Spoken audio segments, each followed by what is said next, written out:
Assalamualaikum warahmatullahi wabarakatuh. Alhamdulillahirabbil alamin. Bersyukur kepada Allah atas semua nikmat yang Allah gelontorkan kepada kita. Salam dan salawat mudah-mudahan selalu tercurah kepada Rasul Muhammad sallallahu alaihi wasallam. Mudah-mudahan kita semua nanti dipanggil oleh Rasulullah di surganya bersama beliau, bercengkerama santai di tempat yang paling damai, abadi, dan berada di puncak kebahagiaan. Kaum muslimin yang berbahagia dan dimuliakan Allah,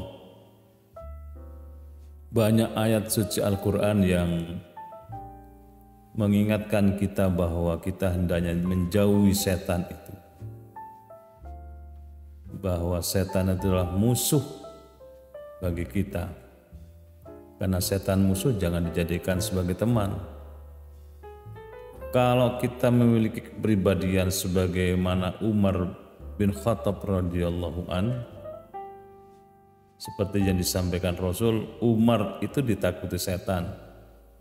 Kalau Umar ke selatan, setan berlarian. Itu Umar, bukan kita. Kalau kita, setan senang menggoda kita.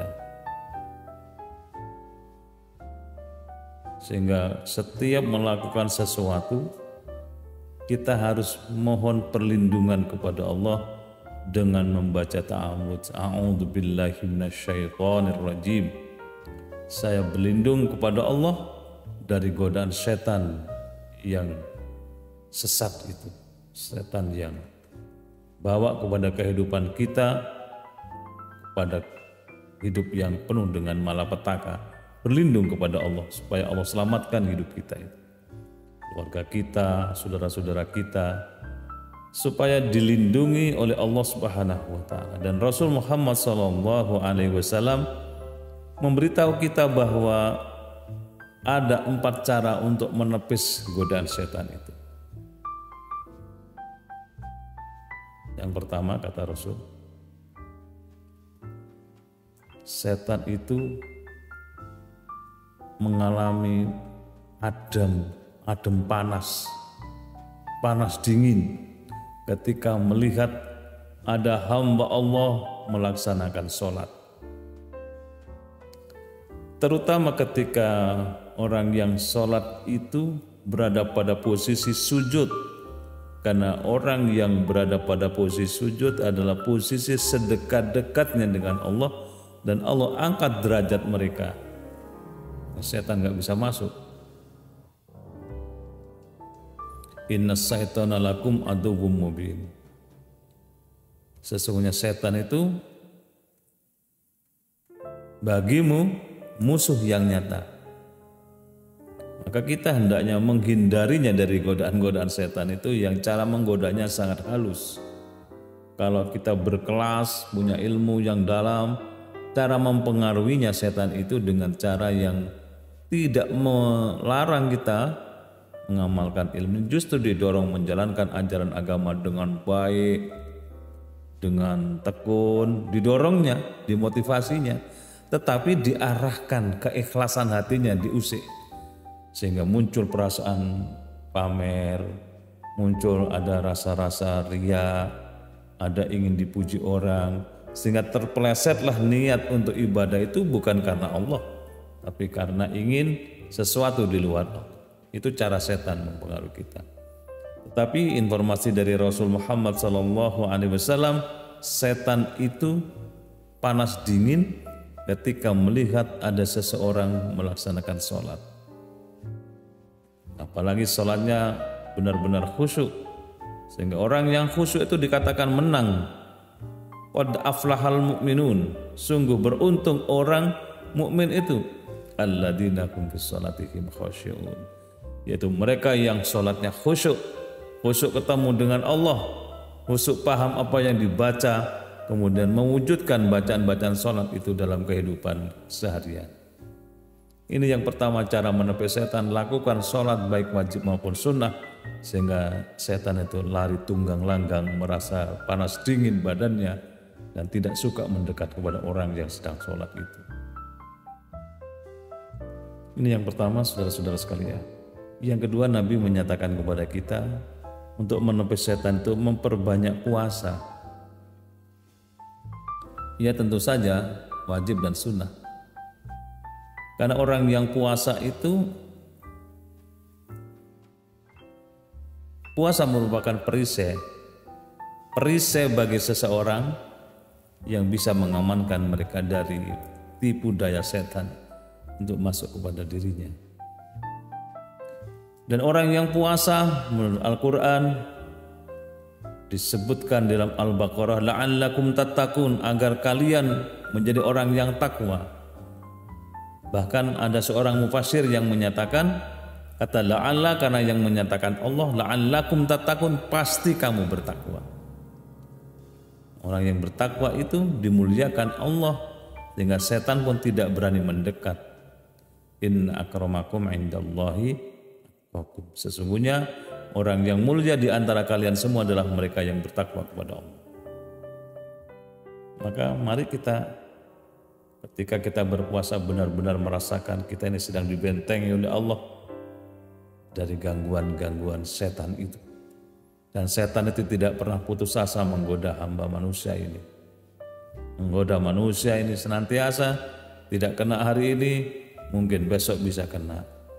Atau kalau tidak kena tahun ini, mungkin tahun depan. Kalau tidak kena orang itu, mungkin nanti di ujung hidupnya. Kalau tidak kena hari ini atau orang itu, mungkin keturunannya yang akan digodanya. Terus berbagai cara, berbagai upaya sepanjang masa dilakukan upaya-upaya itu. Maka berpuasalah, terutama puasa-puasa wajib dan sunnah itu. Yang wajib pasti, yang sunnah itu akan mendekatkan orang yang berpuasa pada Allah Subhanahu wa Ta'ala.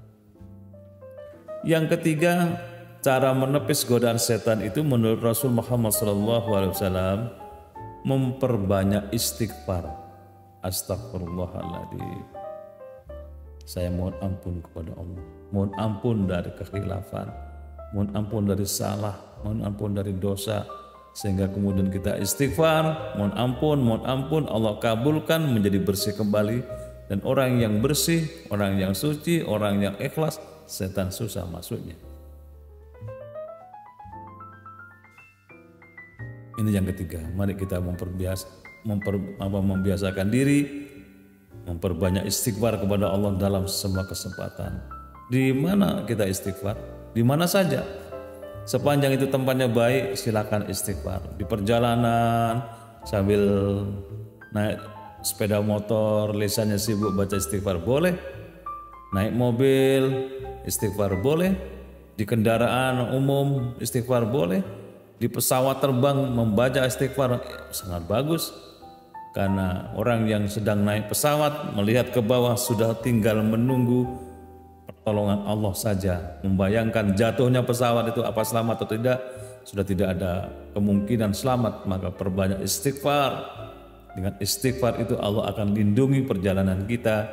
Dengan istighfar itu Allah akan jauhkan kita dari godaan-godaan setan. Dan itulah kata Rasul Muhammad SAW. Orang yang istighfar itu bukan sekedar membaca astagfirullahaladzim, tapi ada pengakuan bahwa dirinya masih banyak kelemahan, ada kesalahan, dan dia berjanji untuk tidak mengulangi salah khilaf dan dosanya. Bahkan dia menutupinya masa lalunya dengan perbuatan yang baik, karena dia yakin innal hasanati yudhibunas sayyi'at, sesungguhnya kebaikan yang kita lakukan mampu menghapus dosa-dosa yang pernah kita lakukan. Yang ketiga. Dan yang keempat, kata Nabi, cara menembus setan, godaan setan adalah memperbanyak baca Al-Quran.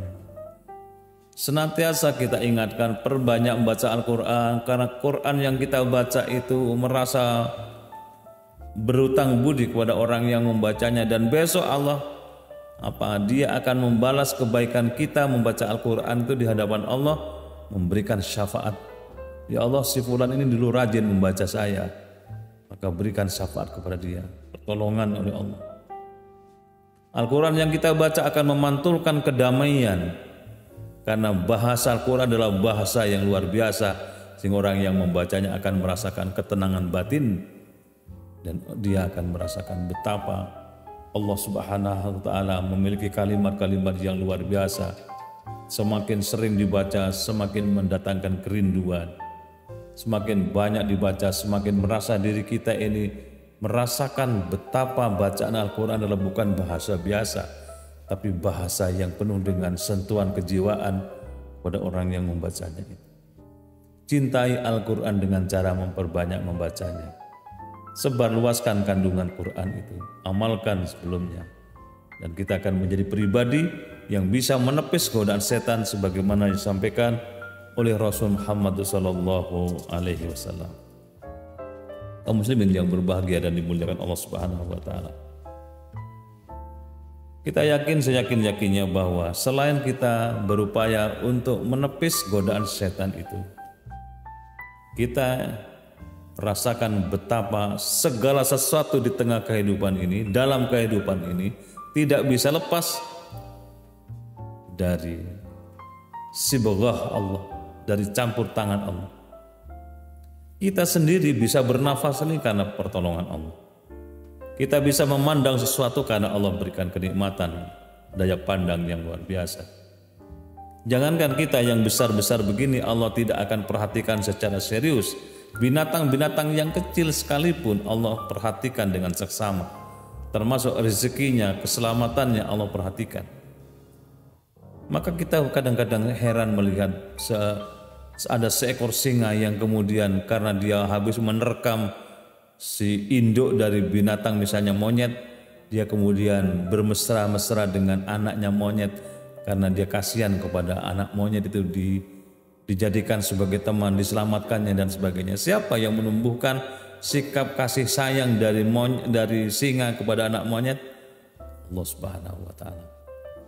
Banyak yang lucu-lucu di tengah kehidupan ini, seolah-olah tidak mungkin, tetapi terjadi. Jangankan itu semua, yang sudah punya kekuatan-kekuatan yang luar biasa, daun yang kering pun jatuhnya itu atas seizin Allah. Tidak ada sesuatu terjadi dengan sendirinya. Likulli syai'in biqada'illah, segala sesuatu terjadi karena ketetapan Allah. Daun jatuh itu juga Allah yang mengizinkan. Kalau Allah nggak mengizinkan, nggak akan jatuh. Jadi kalau daun kering saja atas izin Allah, apalagi kehidupan kita, bahagia kita, harta yang kita miliki, masa depan kita, semuanya adalah campur tangan Allah. Maka dekat-dekatlah dengan Allah, mohon kepada Allah, perbanyak doa kepada Allah. Insya Allah Allah akan cukupi seluruh yang kita inginkan itu. Kaum muslimin yang berbahagia, indah rasanya beragama itu benar-benar memantulkan sesuatu yang penuh dengan kedalaman jiwa, merasa damai, merasa tenang, merasa hidup itu tercukupi oleh Allah Subhanahu wa Ta'ala. Syaratnya tadi hati-hati dengan godaan setan itu. Dan godaan setan sebagaimana disampaikan oleh Rasul Muhammad SAW bisa ditepis, yang pertama dengan sholat, yang kedua dengan puasa, yang ketiga dengan istighfar, dan yang keempat dengan membaca Al-Quranul Karim. Mudah-mudahan manfaat dan kita semua menjadi orang yang diselamatkan oleh Allah dari upaya dan bujuk rayu setan itu. Terima kasih. Assalamualaikum warahmatullahi wabarakatuh.